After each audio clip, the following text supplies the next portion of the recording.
महाराष्ट्र से अहम खबर, नवनीत राणा को रिहाई मिल गई है। 12 दिनों के बाद नवनीत राणा को रिहाई मिली है। आपको बताएं कि हनुमान चालीसा तनाज़े से जुड़े मामले में नवनीत राणा की गिरफ्तारी हुई थी और लगातार इस मामले पर सुनवाई की जा रही थी।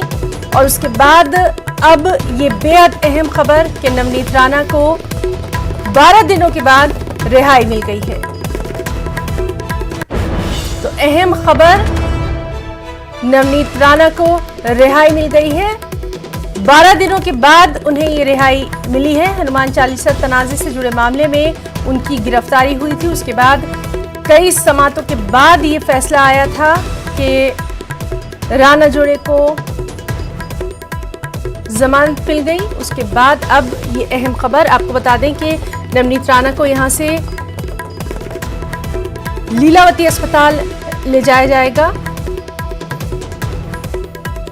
और 12 दिनों के बाद नवनीत राणा को ये रिहाई मिली है। नवनीत राणा को लीलावती अस्पताल ले जाया जा रहा है।